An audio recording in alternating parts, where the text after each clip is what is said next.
Good morning. ഇന്ന് first മോർണിംഗിലൊരു setup കിട്ടി. നമ്മൾ ഫസ്റ്റ് ട്രേഡ് സി സൈഡിലേക്ക് എടുത്തു. പക്ഷേ അത് ഇൻഡെക്സിൽ നല്ല മൂവ് ഉണ്ടായിരുന്നു. പക്ഷേ അത് ഓപ്ഷനിൽ അത് കണ്ടില്ല. കാരണം ഫസ്റ്റ് ട്രേഡിൽ നമ്മൾ എക്സിറ്റായി. സെക്കൻഡ് ട്രേഡ് പ്ലാൻ ചെയ്തപ്പോഴത്തേക്ക് നല്ലൊരു മൂവിലേക്ക് പോയി കഴിഞ്ഞിരുന്നു. അതുകൊണ്ട് സെക്കൻഡ് ട്രേഡ് അധികം പുറയിൽ പോകാൻ നിന്നില്ല. അതുകൊണ്ട് എക്സിറ്റായി. നമ്മൾ 2 ട്രേഡാണല്ലോ പറഞ്ഞിരിക്കുന്നത്. 2 ട്രേഡായി. നമുക്ക് ഒരു ട്രേഡിൽ നിന്ന് 600 രൂപ പ്രോഫിറ്റ് എന്ന് പറഞ്ഞാൽ അത് വലിയ കാര്യം തന്നെയാണ്. അതുകൊണ്ട് നമ്മളധികം ആഗ്രഹിക്കാതിരിക്കുക. നമ്മളൊരു ബിഗിനറാണ് എന്ന രീതിയിൽ നമ്മൾ മുന്നോട്ട് പോവുക. നമുക്ക് നാളെയും ട്രേഡുകളുണ്ടല്ലോ, നാളെ ട്രേഡുകൾ നമ്മൾ എടുക്കാം.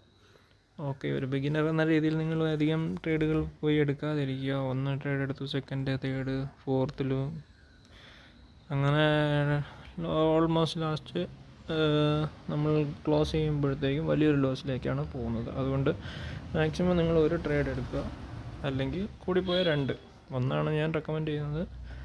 പിന്നെ നിങ്ങൾക്ക് വേണമെങ്കിൽ ഒരു സെക്കൻഡ് ട്രേഡ് കൂടെ എടുക്കാം, എൻട്രി എടുക്കാം. അതും ലോസിലേക്കാണെങ്കിൽ നിങ്ങൾ നിർത്തി പോവുകയാണ് ഏറ്റവും ബെറ്റർ. ഓക്കെ, എല്ലാവരും ഇത് ഓർത്ത് വെക്കുക.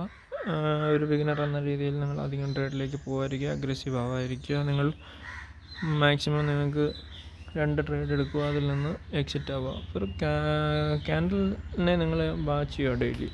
എങ്ങനെയാണ് ഏത് ചെയ്യണം മൂവ് ചെയ്യുന്നത്, അത് നിങ്ങൾ എന്നും ഡെയിലി വാച്ച് ചെയ്തുകൊണ്ടിരുന്നാൽ നിങ്ങൾക്കതൊരു വലിയ ബെനിഫിറ്റാണ്. ഓക്കെ, നിങ്ങൾ ഫോളോ ചെയ്യുക. ഞാൻ ബാക്കി നിങ്ങളെ എന്നെ കൊണ്ട് പറ്റുന്ന പരമാവധി നിങ്ങൾക്ക് ഞാൻ ഹെൽപ്പ്ഫുൾ ആയിരിക്കും എപ്പോഴും. Okay, by.